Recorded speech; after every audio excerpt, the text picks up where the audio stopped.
Unit 3 nutritional management of infections and fever. अब इस unit में मैं आपको सिर्फ इम्पॉर्टेंट ही बताऊंगी, क्योंकि अभी तक हम पूरा चैप्टर पढ़ रहे थे, तो ऐसे हमारा सिलेबस कंप्लीट नहीं होगा। तो नोट्स वे में मैं आपको जल्दी चैप्टर्स कवर करवाने की कोशिश करूँगी। तो इस चैप्टर में हम पढ़ेंगे डिफेंस मैकेनिज़्म के बारे में और न्यूट्रिशन के रोल के बारे में फीवर या किसी इन्फेक्शन को मैनेज करने के लिए, और इम्यून सिस्टम में क्या रोल प्ले करता है न्यूट्रिशन, उसके बारे में भी। तो हम स्टार्ट करते हैं defence mechanism in the body से। You would recall reading about defense mechanism in the course of applied physiology in unit 3. What is meant by defense mechanism, what is its role, how does it function? Let us review once again. अब हमने defence mechanism के बारे में पढ़ा था physiology में। अब हम यहाँ पर भी एक छोटा सा ऊपर से ओवरव्यू ले लेंगे। Defence mechanism relate to the body's ways to protect itself from any infection और a disease. Defence mechanism basically क्या होता है, बॉडी के तरीके जिससे वो अपने आप को इन्फेक्शन या डिजीज़ से प्रिवेंट करता है। दीज मैकेनिज़म्स कैन बी, अब क्या क्या मैकेनिज़म्स होते हैं, नॉन स्पेसिफिक हो सकते हैं, स्पेसिफिक और अदर्स। ठीक है, अब बाकी जो दूसरे स्पेसिफिक इम्यून सिस्टम वाले वो अलग हैं, वो मैं पहले हम यहाँ देख लेते हैं नॉन स्पेसिफिक, स्पेसिफिक और अदर्स वाले। Non specific, these relate to the physical barriers. अब देखो फिजिकल बैरियर्स क्या क्या हो सकते हैं, स्किन हो सकता है, म्यूकस मेम्ब्रेन हो सकता है। तो बाहर की कोई चीज़ अंदर बॉडी में एंट्री नहीं कर सकती ना जब तक स्किन से उसको नहीं होगा। They form the first line of defence against entry of microorganisms और foreign substances in your body. तो ये फर्स्ट लाइन ऑफ डिफेंस बनाती है हमारी नॉन स्पेसिफिक जो स्किन होते हैं, फिजिकल बैरियर होता है माइक्रो ऑर्गेनिजम्स के अगेंस्ट या किसी फॉरेन सब्सटेंसेस के against. Various body secretions, intestinal flora, iron binding protein, certain nutrients like vitamin A, C, protein and zinc, hormonal influences and leucocytes जैसे WBC एक्ट अगेंस्ट इन्फेक्शन। और भी बाकी भी बहुत सारी चीज़ें होती हैं, जैसे ये वाले जो विटामिन्स हो गए, सर्टेन न्यूट्रिएंट्स हैं, प्रोटीन्स हैं, ठीक है, WBC से ये भी अगेंस्ट इन्फेक्शन काम करते हैं। ठीक है, तो ये बॉडी सिक्रीशंस जो होती हैं ये सारी नॉन स्पेसिफिक में काउंट होती है। नेक्स्ट है हमारा स्पेसिफिक टाइप। अब स्पेसिफिक टाइप क्या होता है, ये उन सेल्स की बात कर रहे हैं। These relate to specialised cells located throughout the body which respond to invasion of foreign materials, microorganisms such as bacteria, virus, fungi और अनवांटेड सब्सटेंसेस प्रोड्यूस्ड और एंटरिंग द बॉडी। अब ये वाले जो होते हैं स्पेशलाइज्ड सेल्स होते हैं जो लोकेटेड होते हैं, ठीक है, और कुछ स्पेसिफिक फिक्स्ड होते हैं, जैसे हमारी बॉडी के लिम्फ नोड्स हो गए, ठीक है, थाइमस हो गया, बोन मैरो हो गया, स्प्लीन हो गया। ऐसी अलग अलग जगहों पे ये स्पेशलाइज सेल्स होते हैं जो कि हमारे कोई अगर फॉरेन इन्वेजन हो रहा है, कोई बाहर का मटेरियल अंदर आ रहा है, माइक्रो ऑर्गेनिज्म अंदर आ रहा है, तो उससे फाइट करने के लिए ये स्पेसिफिक डिफेंस मैकेनिज्म होता है। देन थर्ड है others. These include the mobile cells such as leucocytes and lymphocytes. Mobile मतलब जो मूवेबल होते हैं, ठीक है, तो ये अपनी जगह पे फिक्स नहीं होते, ये मोबाइल सेल्स होते हैं, जैसे कि हमारे ल्यूकोसाइट्स हैं, ठीक है, और लिम्फोसाइट्स हैं। ल्यूकोसाइट्स WBCs वगैरह ये इसमें ही आ जाते हैं, ठीक है। तो ल्यूकोसाइट्स और lymphocytes, they are release in the blood and are carry to the site where they are needed when the microorganisms invade the tissue. अब ये रिलीज़ होते हैं हमारे ब्लड में और वहाँ पहुँच जाते हैं जहाँ इनकी ज़रूरत होती है माइक्रो ऑर्गेनिजम्स से फाइट करने के लिए। Two specific immune defense mechanism response can be broadly classified into two types: cell mediated immune response और ह्यूमोरल इम्यून रिस्पॉन्स। अब देखो दो तरीके का इम्यून रिस्पॉन्स हमारी बॉडी से हम देखते हैं, टू टाइप्स के होते हैं रिस्पॉन्स, ठीक है। पहला है सेल मेडिएटेड इम्यून रिस्पॉन्स। वो क्या होता है, this is achieved through large number of activated lymphocytes that are specially design to destroy foreign agents, example the T lymphocytes produce by the thymus. अब देखो ये लार्ज नंबर होते हैं lymphocytes के। लिम्फोसाइट्स हमारे ये क्या कहते हैं, स्पेशलाइज्ड लिम्फोसाइट्स की हम बात कर रहे हैं, जिसको हम T लिम्फोसाइट्स भी कहते हैं। और T लिम्फोसाइट्स कहाँ से रिलीज़ होते हैं, T लिम्फोसाइट्स बेसिकली हमको दिखते हैं थाइमस से रिलीज़ होते हैं T लिम्फोसाइट्स, ओके। तो सेल मेडिएटेड इम्यून रिस्पॉन्स हमारा टी लिम्फोसाइट्स हो गया और ह्यूमोरल इम्यून रिस्पॉन्स हमारा बी लिम्फोसाइट्स हो गया। तो बी लिम्फोसाइट्स भी कहाँ से आएंगे? Humoral immune response, the body develops circulating antibodies which are globulin molecules that are capable of attacking the invading agents. B lymphocytes are produced by lymphoid tissue. अब देखो B lymphocytes basically lymphoid tissue से होते हैं और ये हमारे antibodies होते हैं जो कि सर्कुलेट करते हैं बॉडी में, ठीक है, और ये हमारी फ़ाइट करते हैं एक तरीके से। तो ये भी एक ह्यूमोरल इम्यून रिस्पॉन्स। बेसिकली दो टाइप के इम्यून रिस्पॉन्स है, सेल मेडिएटेड इम्यून रिस्पॉन्स और दूसरा humoral immune response. Cell mediated में टी लिम्फोसाइट्स आते हैं जो थाइमस निकालता है और ह्यूमोरल में आते हैं बी लिम्फोसाइट्स जो लिम्फॉइड टिश्यू से प्रोड्यूस्ड होते हैं, एंटीबॉडीज़ जो होते हैं। We suggest you look up to Unit 3 in the Applied Physiology course to understand these immune responses before you read further about relationship between nutrition and infection. इसके बारे में अगर डीपली पढ़ना है, थोड़ा अच्छे से पढ़ना है, तो हम यूनिट 3 में पढ़ लेंगे ये फिजियोलॉजी जब हम करेंगे। ओके, तो हम अब नेक्स्ट पढ़ते हैं न्यूट्रिशन एंड इन्फेक्शन।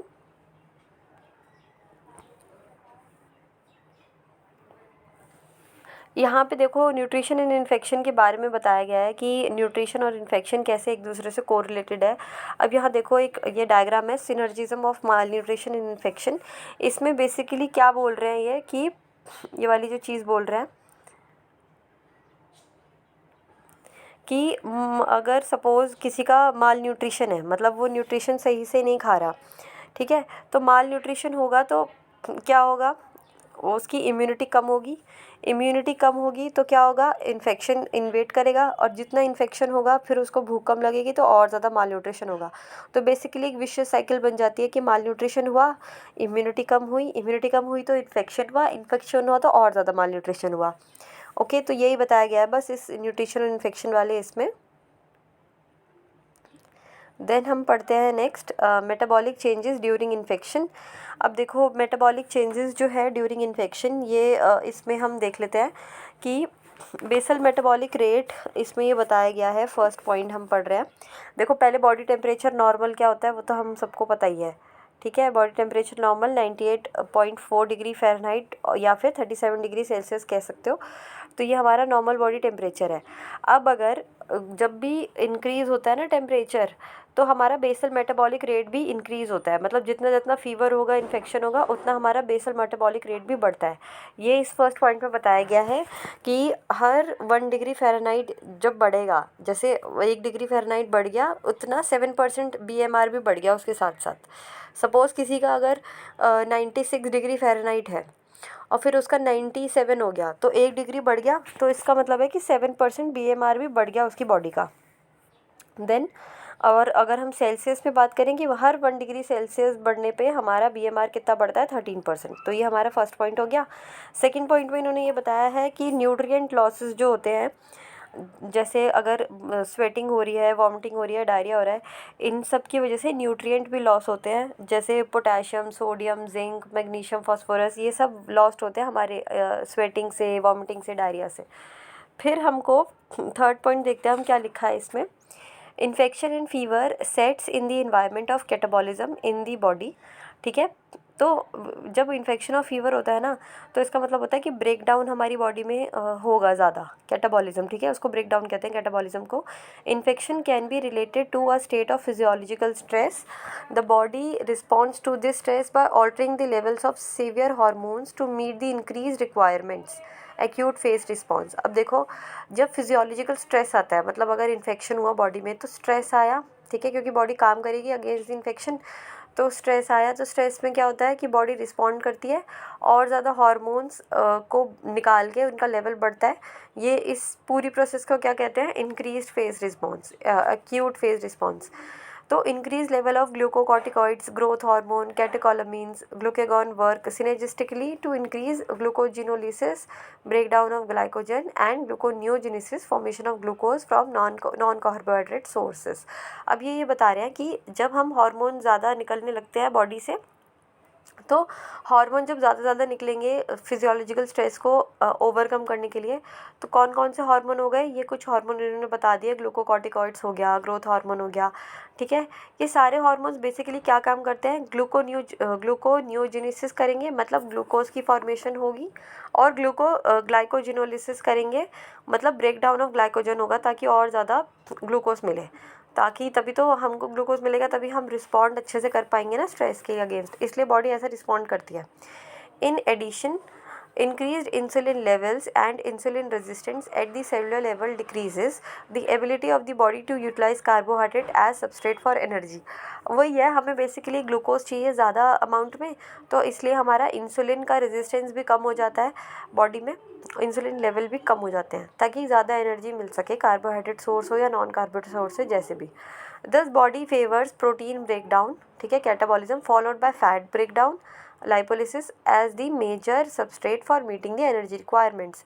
और अभी ये तो हमने ग्लाइकोजन या ग्लूकोज उसकी बात कर ली, अब बॉडी और कहाँ से निकालती है एनर्जी, प्रोटीन के ब्रेक डाउन से, ठीक है। प्रोटीन का ब्रेक डाउन क्या होगा, मसल ब्रेक डाउन होगी, तभी तो इंसान जिसको इन्फेक्शन होता है पतला दुबला हो जाता है, तो प्रोटीन ब्रेक डाउन होगी जिसको कैटाबॉलिज्म हम कह रहे हैं, और फैट का भी ब्रेक डाउन हो जाएगा, लाइपोलिसिस जिसको हम कहते हैं, ताकि एनर्जी की रिक्वायरमेंट फुलफिल हो सके। तो branch chain amino acids leucine, isoleucine and valine are used as major substrate for energy by the liver through the process of transamination. ये इतना इंपॉर्टेंट नहीं है। The muscle break down favours nitrogen excretion and sets in a state of negative nitrogen balance. तो वही है, muscle break down भी होगी, जो अभी हमने देखा था कि प्रोटीन ब्रेक डाउन होगी, तो जितना ज़्यादा प्रोटीन ब्रेक डाउन होगी उतना ज़्यादा नाइट्रोजन एक्सक्रीशन बढ़ेगा, उतना ज़्यादा उसको एक्सक्रीशन करना पड़ेगा, तो इसलिए यूरिन भी ज़्यादा आता है। The rate of protein break down increases depending upon the severity of the infection and duration of fever. There are increase losses in long continuous fevers than in short duration fevers. अब देखो, अब ये ना depend करता है कि कितना break down हो रहा है, किस पे, इन्फेक्शन की सिवियरिटी पे, और कितना लंबे समय तक फीवर चला। अगर किसी को एक्यूट फीवर है ना, जो 3 से 5 दिन तक चल रहा है, उसमें इतना नुकसान नहीं होता। अगर किसी को बहुत लॉन्ग टर्म लॉन्ग ड्यूरेशन के लिए फीवर है, जैसे टीबी वगैरह में, तो उसमें ज़्यादा नुकसान होता है, इसलिए टीबी में हम वेट लॉस भी देख सकते हैं। Protein breakdown is especially marked in fevers such as typhoid, malaria, poliomyelitis and tuberculosis। यही जो अभी मैंने बताया, this leads to increased nitrogen wastage and places an additional burden on the kidneys। अब देखो, जितना प्रोटीन ब्रेकडाउन होगा उतना नाइट्रोजन वेस्ट होगा। नाइट्रोजन वेस्ट निकलता कैसे है बॉडी से, किडनी के थ्रू, छन के यूरिन में, तो इसलिए बर्डन भी किडनी में ज़्यादा पड़ जाएगा।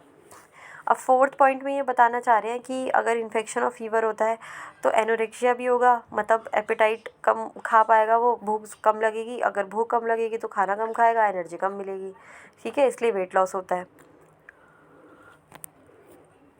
देन फिफ्थ पॉइंट में इन्होंने क्या बताया है, absorption of nutrients also decreases.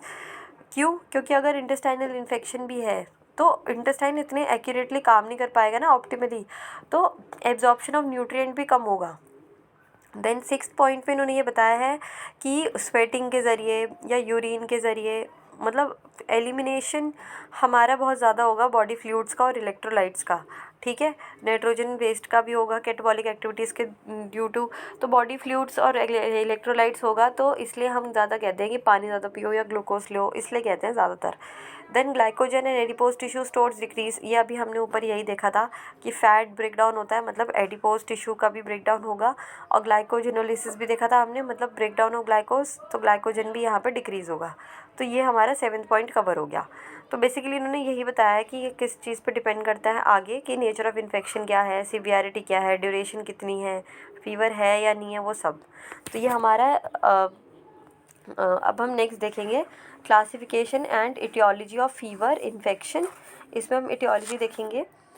देखो, जो क्लासिफिकेशन होती है वो 2 ब्रॉड कैटेगरीज होती है, एक तो होता है एक्यूट फीवर, एक होता है क्रोनिक फीवर।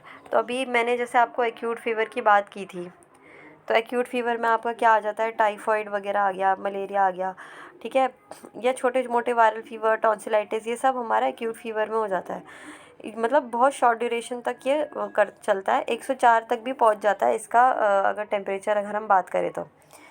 क्रोनिक फीवर वो होते हैं जो लंबे समय से चलते रहते हैं, जिन और रिपीटेडली होते रहते हैं एपिसोड्स, ठीक है।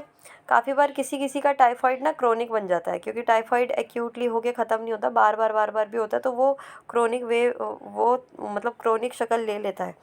तो यहाँ क्रोनिक फीवर का हमें क्या एग्जांपल मिलता है, टीबी हो गया, एड्स हो गया, एचआईवी हो गया, ठीक है, जिनका जिनका रिपीटेडली फीवर या रिपीटेडली इन्फेक्शन होता है। एक बॉक्स में इन्होंने यहाँ लिखा हुआ है, infection and fever are coexistence, fever as an outcome of infection. अब देखो, इन्फेक्शन और फीवर जो है ना, ये एक दूसरे के साथ ही आते हैं। अगर किसी को फीवर हो रहा है ना, तो मतलब इन्फेक्शन है, इन्फेक्शन की वजह से ही फीवर आता है। अब हम देखेंगे एटियोलॉजी के बारे में। एटियोलॉजी का मतलब क्या होता है, कॉजेज़, ठीक है। अब दो तरीके के कॉजेज़ होते हैं। अब या तो इंटरनल जिसको हम एंडोजीनस फैक्टर्स भी कह सकते हैं, या एक्सटर्नल जिसको हम एक्सोजीनस फैक्टर्स भी कह सकते हैं। तो एंडोजीनस क्या क्या हो गए, मतलब विद इन दी बॉडी क्या होते हैं, अगर कोई इन्फेक्शन आया और एंटीबॉडी ने रिएक्ट करा, या फिर ऑटो इम्यून भी हम देख सकते हैं, या कैंसर हो गया, या किसी की अगर किडनी ट्रांसप्लांट हुई है तो बॉडी ही रिएक्ट करने लगेगी, रिजेक्शन करती है ना, ग्राफ्ट रिजेक्शन। तो ये सारा हमारा इंटरनल हो गया, एंडोजीनस फैक्टर्स हो गए। एक्सटर्नल में क्या आता है कि बाहर का कोई बैक्टीरिया, फंगाई, वायरस, बाहर की कुछ भी चीज़ इन्वेड कर रही है बॉडी में, और बॉडी फिर कैसे रिएक्ट कर रही है, वो सारा एक्सटर्नल कॉजेज़ में आ जाता है। अब देखो यहाँ पे नीचे जो इन्होंने लिखा हुआ है, यहाँ पे development of fever exogenous factors, ये इन्होंने एक चार्ट बनाया है बेसिकली, कि हमें बताने के लिए कि फीवर डेवलप कैसे होता है अगर हम एक्सोजेनस फैक्टर की बात करें। अब देखो, एक्सोजेनस फैक्टर में क्या आ गया, बैक्टीरिया, फंगस, वायरस आ गया। इन पहले क्या होता है, बैक्टीरिया, फंगस, वायरस की वजह से इन्फेक्शन हुआ, infection due to bacteria, fungi और एनी एंटीजेनिक इनपुट, ठीक है, बॉडी में आया, इन्वेट करा, देन अब बॉडी ने रिएक्ट करा, तो activation of phagocytes in the bone marrow में एक्टिवेशन हुई फेगोसाइट्स की, इन्फेक्शन को ख़त्म करने के लिए।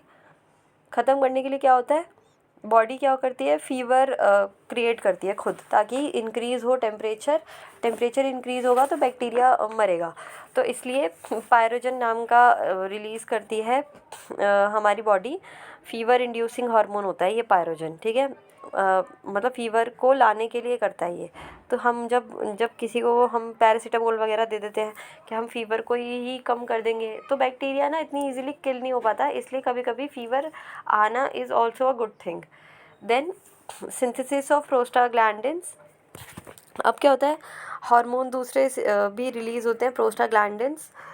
फिर क्या होता है कि हमारे एंटीरियर हाइपोथैलेमस में एक थर्मो रेगुलेटरी सेंटर है, फिर वहाँ पे जाता है ताकि बॉडी टेम्परेचर इंक्रीज़ हो। लास्ट में इंक्रीज़ इन टेम्परेचर हो गया, ओके। अब इंक्रीज़ इन टेम्परेचर हुआ तो बैक्टीरिया किल होता है। ये पूरा डेवलपमेंट ऑफ फीवर कैसे है वो है। तो अभी तक हमने ये पढ़ लिया अबाउट क्लासिफिकेशन या एटियोलॉजी ऑफ फीवर के बारे में। अब यहाँ पे एक्सरसाइज आती है। अब यहाँ पे हम पहले एक्सरसाइज 1 देखते हैं कि क्या है।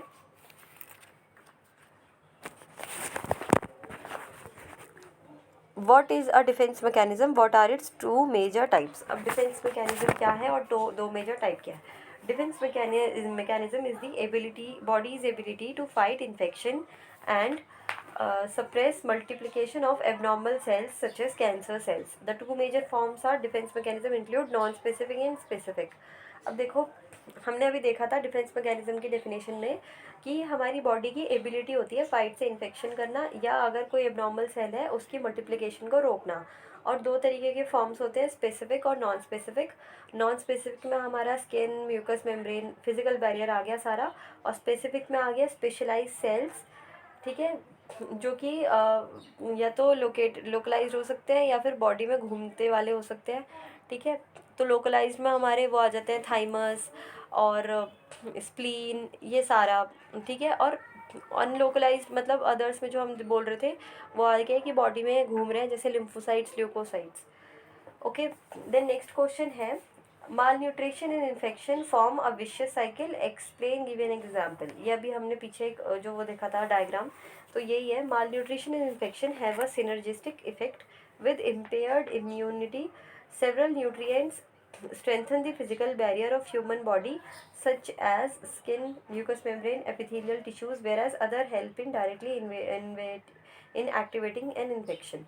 अब देखो, माल न्यूट्रिशन और इन्फेक्शन का ना सिनर्जिस्टिक मतलब एक दूसरे के साथ कनेक्शन है, ठीक है।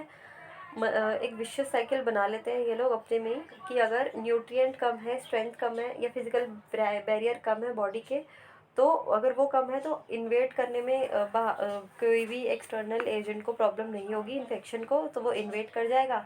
When nutritional reserves are low, these defense mechanism become weak, impaired in this increase, and this increases the susceptibility of the infection. अब देखो, अगर न्यूट्रिशन वैल्यू ही कम है बॉडी की तो डिफेंस मैकेनिज्म बहुत वीक होगा तो हमारी इन्फेक्शन ज़्यादा स्ट्रांगली और बढ़ता जाएगा। Most of the infections as we all know result in diarrhoea, vomiting, fever and और anorexia, thereby depleting the nutrition reserve still further. This malnutrition infection are interrelated. सो यही है कि जब इन्फेक्शन बढ़ता ही जाता है तो हमें एनोरेक्सिया होता है, मतलब भूख कम लगती है, और डायरिया होने लगता है, वॉमिटिंग होने लगता है, मतलब और ज़्यादा डिप्लीशन ऑफ न्यूट्रिशन होने लगेगा, इलेक्ट्रोलाइट होने लगेगा, और इसकी वजह से और ज़्यादा डिप्लीशन ऑफ न्यूट्रिशन होगा। तो ये एक तरीके से साइकिल बन गई कि माल न्यूट्रिशन हुआ, इम्यूनिटी कम हुई, इम्यूनिटी कम की वजह से इन्फेक्शन हुआ, इन्फेक्शन की वजह से और माल न्यूट्रिशन हुआ। Then third, enumerate any 5 metabolic changes occurring in the body as a consequence of infection. 5 changes हमारी बॉडी में इन्फेक्शन की वजह से। तो मेटाबॉलिक चेंजेस जो हैं हमारी बॉडी में, ये बेसिकली बहुत सारे हो जाते हैं, ठीक है। तो इसमें जैसे ये जो अभी हमने पूरा पढ़ा था कि क्या कहते हैं कि BMR बढ़ जाता है, न्यूट्रिएंट लॉस होता है, वॉमिटिंग, पर्स्पिरेशन, डायरिया में, इन्फेक्शन हो जाता है, एनोरेक्सिया हो जाता है, ठीक है, एब्जॉर्प्शन कम हो जाता है न्यूट्रिएंट का, loss of body fluid, electrolytes होता है, और एडिपोज टिश्यू, ग्लाइकोजन, ये सब डिक्रीज होने लगता है। ये सारे मेटाबॉलिक चेंजेस हैं इन्फेक्शन की वजह से। Then fourth, discuss the aetiology of fevers. अभी हमने एटियोलॉजी ऑफ फीवर्स के बारे में बात की थी। सो फीवर में develop due to endogenous factors, allergic reactions, malignancy, graft rejections, या एक्सोजिनस फैक्टर्स, इन्फेक्शन, इन्फ्लेमेशन और other metabolic changes cause by various virus, bacteria, moulds etcetera. तो अभी हमने देखा था कि एंडोजिनस कॉज भी हो सकता है, एक्सोजिनस कॉज भी हो सकता है। एंडोजिनस में हमारी बॉडी के अंदर के ही रिएक्शन, ठीक है, या चाहे तो वो एलर्जी हो गई, ग्राफ्ट रिजेक्शन हो गया, ओके। एक्सोजिनस रिएक्शन होता है कि बॉडी के बाहर के एनवायरनमेंट का, जैसे माइक्रो ऑर्गेनिजम्स या बैक्टीरिया जो भी है वो इन्वेट कर रहे हैं बॉडी में। तो ये हमारा हो गया कॉजेज, एटियोलॉजी। फिर अब है fill in the blanks. The two physical barriers which form the first line of defence against the entry of microorganisms are dash and dash. तो स्किन एंड म्यूकस मेम्ब्रेन आ गया इसमें कि दो physical barrier अभी हमने पढ़े थे, स्किन और म्यूकस मेम्ब्रेन है ना। Then the cells involve in cell mediated immunity are dash and in humoral immunity are dash. तो कौन कौन से सेल हमने पढ़े थे कि अगर सेल मीडिएटेड इम्यूनिटी है तो वो हमारे टी लिम्फोसाइट्स थे, और अगर ह्यूमोरल इम्यूनिटेड मीडिएटेड है तो वो बी लिम्फोसाइट्स थे, राइट। टी लिम्फोसाइट्स हमारे निकलते हैं थाइमस से, और बी लिम्फोसाइट्स निकलते हैं हमारे लिम्फोइड टिश्यू से। देन सी है, in severe infection the BMR increases by dash every 1 degree Celsius rise in body temperature. ये हमने देखा था 13% राइज करता है, और अगर 1 डिग्री फ़ारेनहाइट की बात करेंगे तो 7%, ठीक है। हर इन्फेक्शन में 1 डिग्री सेल्सियस अगर बढ़ेगा तो 13% BMR भी बढ़ेगा, और अगर 1 डिग्री फ़ारेनहाइट बढ़ेगा तो 7% BMR बढ़ेगा। देन है the two broad categories of fever are dash and dash. तो दो कैटेगरीज होती हैं, एक्यूट और क्रोनिक, अभी हमने देखी। तो ये दोनों ब्रॉड कैटेगरीज ऑफ फीवर हो गई।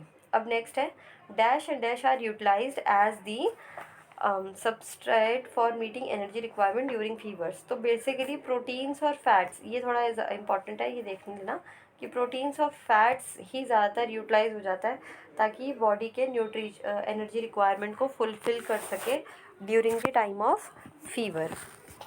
अब हम पढ़ेंगे अबाउट टाइफाइड।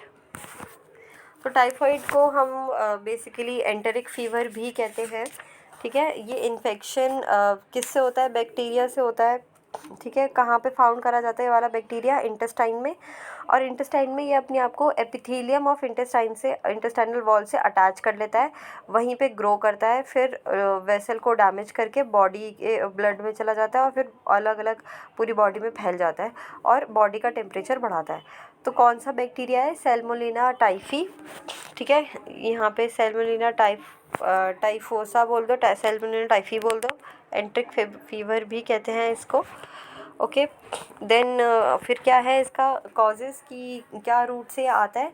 अगर फूड कंटामिनेशन है, ठीक है, फीको ओरल रूट से आता है बेसिकली, कि अगर किसी को टाइफाइड फीवर ऑलरेडी है और उनके फीसिस में इन्फेक्शन है, फिर अगर कोई फ्लाई उनके फीसिस में बैठ गई और फूड में बैठ गई तो भी हमारा एक कैरियर बन गई फ्लाई। ऐसी किसी ने बिना हाथ धोए या फूड कंटामिनेट हो गया फीसिस से या यूरिन से, ठीक है, वो सारा हमारा ये सारे कॉजेज़ हो जाते हैं इस चीज़ के। इसमें क्या होता है, फीवर में ना, टाइफाइड फीवर में बहुत ही ज़्यादा ट्रिमेंडस वेट लॉस होता है, बहुत ही ज़्यादा हाई फीवर होता है। तो catabolic infection, catabolic reaction body में बहुत ज़्यादा एक्सट्रीम होता है, मतलब ब्रेकडाउन बहुत ज़्यादा एक्सट्रीम होगा, ब्रेकडाउन एक्सट्रीम होगा तो वेट लॉस बहुत ज़्यादा होगा। Then massive loss of lean body mass होता है, वही अभी हमने देखा, टिश्यू ब्रेकडाउन हो रहा है, ठीक है, टिश्यू ब्रेकडाउन होएगा तो नाइट्रोजन लॉस भी बहुत ज़्यादा होंगे। देन ग्लाइकोजन का बॉडी स्टोरेज बहुत जल्दी डिप्लीट हो जाता है, ख़त्म हो जाता है, और बॉडी रिक्वायरमेंट एनर्जी की बहुत ज़्यादा बढ़ जाती है। अब देखो टाइफाइड इन्फेक्शन की सीड कहाँ पे है? ये है pairs patches of the intestine में। बेसिकली अभी हमने देखा था कि इंटेस्टाइन में ही इसका काम है। देखो यहाँ पे हमने ये पूरा इसका इम्पोर्टेंट है जो हमने अभी देखा, मैसिव लॉस ऑफ हो गया। ओके, तो इंटेस्टाइन में पेयर्स पैचेस के वहाँ पे इसका सीड ऑफ टाइफाइड इन्फेक्शन है, सीड। देन हम इसमें एक्सेसिव डायरिया देख सकते हैं, इसमें वॉमिटिंग बहुत ज़्यादा होती है, पर्सपिरेशन बहुत ज़्यादा होता है। अब ये सब होगा तो क्या होगा, इलेक्ट्रोलाइट और फ्लूइड्स का डैमेज, मतलब लॉस होगा। फिर इन्फ्लेमेशन ऑफ जीआई ट्रैक्ट है, ये तो हमको कॉमन सेंस ही है कि इंटेस्टाइन में जब ये कर रही है, इसका सीट ऑफ एक्शन है, तो इन्फ्लेमेशन होगा पूरे जीआई ट्रैक्ट का। अगर ज़्यादा ही टाइफाइड फीवर है तो इतना ज़्यादा हो जाता है कि अल्सरेशन भी हो जाती है इंटेस्टाइनल वॉल की, जिसकी वजह से ब्लीडिंग आने लगती है फीसिस में भी। अब क्लिनिकल सिम्टम्स क्या है टाइफाइड के? ये बहुत कॉमन है कि फ़ीवर तो हो ही गई, पर फीवर इसका क्या होता है, ठीक है, अपवर्ड लैडर पैटर्न होता है, ठीक है, तो स्टेप लैडर फीवर होता है, इसको हम स्टेप लैडर फीवर भी कहते हैं। देन पेन होगा, एब्डोमिनल पेन बहुत होता है, क्रैम्स होते हैं, डायरिया होता है, एनोरेक्सिया एंड वॉमिटिंग होता है, ठीक है, इंटरनल इसका हेमोरेज भी हो सकता है, और मेलिना, जो कि अभी मैंने आपको बताया कि अल्सरेशन ऑफ इंटेस्टाइन हो गया तो ब्लीडिंग भी हो जाती है, ब्लैक टैरी स्टूल्स आने लगते हैं। तो ये सारा हमारा क्लिनिकल सिम्टम हो गया टाइफाइड फीवर का। मैनेजमेंट यही है कि हम उसको रेस्ट बोलेंगे, एंटीबायोटिक थेरेपी देंगे और डाइट में मॉडिफिकेशन करेंगे। अब एज अ डाइटिशियन हमारा काम है डाइट थेरेपी देखना टाइफाइड फीवर की। तो इसमें हमें, हमारा गोल क्या होना चाहिए कि हाई कैलोरी होनी चाहिए, क्योंकि कैलोरी बहुत डिप्लीट हो रही है इसमें। हाई प्रोटीन डाइट होनी चाहिए, हाई कार्बोहाइड्रेट, हाई फ्लूइड देना है हमको, बट हमको फाइबर कम देना है क्योंकि इंटेस्टाइन का इन्फेक्शन है। और सॉफ्ट डाइट देना है, मतलब इतना नहीं कि उसके इंटेस्टाइन में ज़ोर पड़े या जीआई ट्रैक्ट पे ज़ोर पड़े, राइट। तो लो फाइबर और soft food are beneficial in case of typhoid fever. Then अब हम एनर्जी से स्टार्ट करते हैं कि अब देखो एलिवेशन ऑफ बीएमआर हो रहा है, तो मतलब कैटाबॉलिक ब्रेकडाउन ज़्यादा हो रहा है, तो एनर्जी की रिक्वायरमेंट ऑटोमेटिकली ज़्यादा हो गई, कैलोरी रिक्वायरमेंट।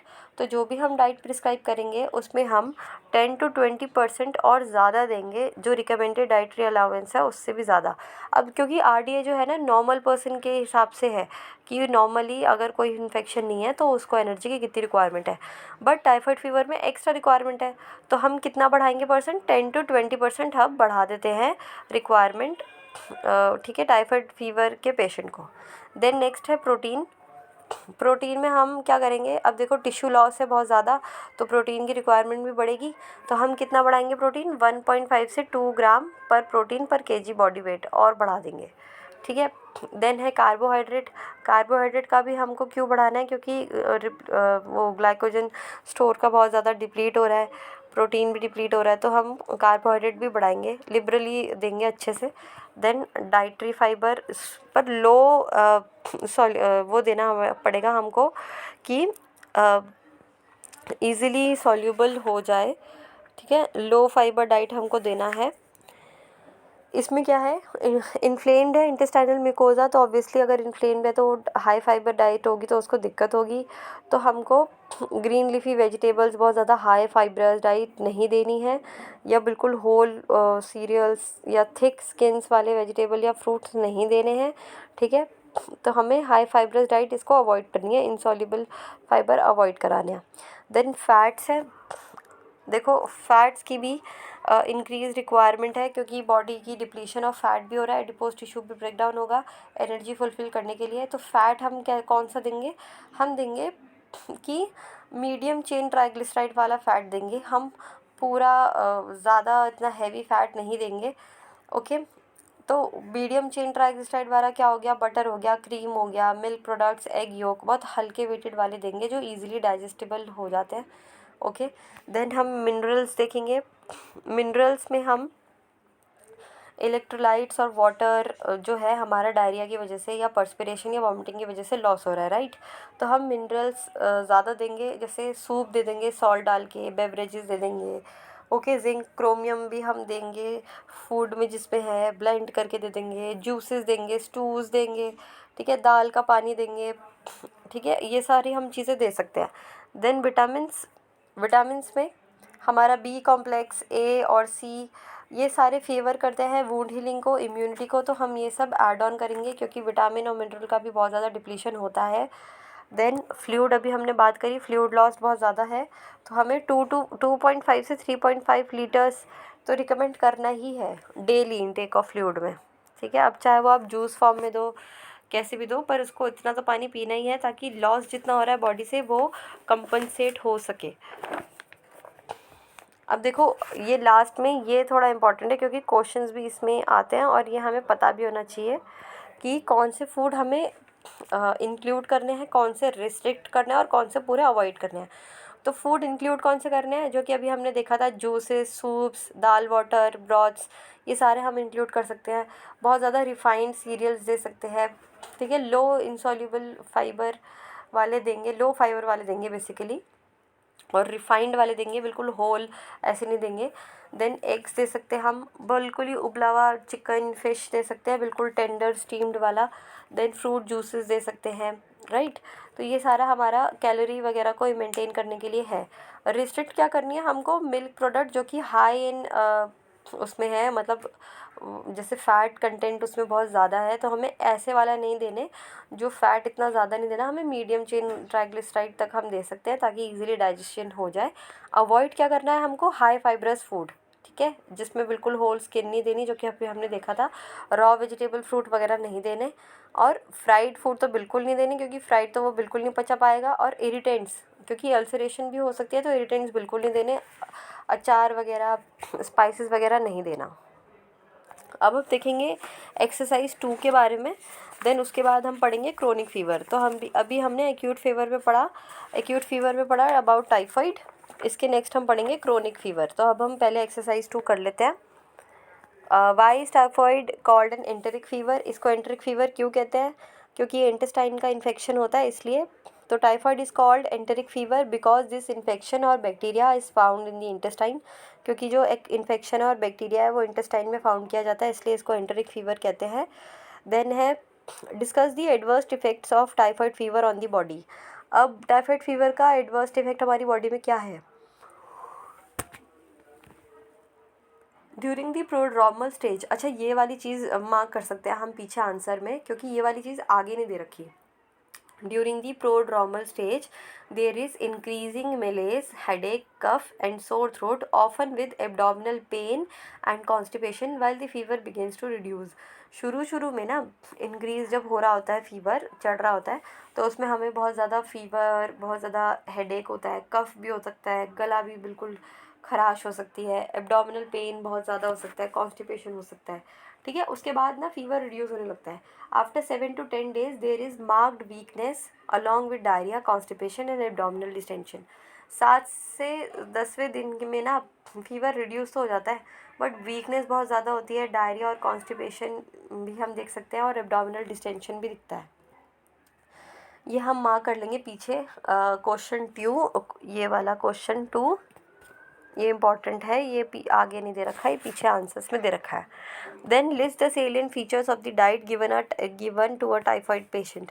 अब ये लिस्ट अभी हमने जो देखी थी, एक जस्ट अगर हम देखें तो यही है कि उनको हाई एनर्जी डाइट देनी है, हाई प्रोटीन डाइट देनी है, सॉफ्ट डाइट देनी है और लिबरल अमाउंट ऑफ फ्लूइड देना है, और हमको हाई फाइब्रस डाइट नहीं देनी है, राइट। और स्पाइसेस नहीं देने हैं, पिकल्स नहीं देने हैं। ये बेसिक है, पूरा ये ऊपर का जितना अभी हमने हाईलाइट किया है वो सब इसी में आ जाएगा। देन है suggest 2 snacks for a typhoid patient and justify your selection. अब देखो 2 स्नैक आप हल्का फुल्का कोई भी दे सकते हो। पीछे इन्होंने दे रखा है वेजिटेबल ढोकला और egg drop soup with boiled potatoes. तो आप अपनी तरीके से इसमें कुछ भी बोल सकते हो जो कि जिसमें एनर्जी ज़्यादा हो। और जैसे दलिया हो गया, आप दलिया भी दे सकते हो इनमें, ठीक है। रिफाइंड फॉर्म में कुछ और भी दे सकते हो, पोहा हो गया। तो ऐसे बहुत सारी चीज़ें हैं जो आप कुछ भी दे सकते हो, राइट। नेक्स्ट है हमारा क्रोनिक फीवर के बारे में।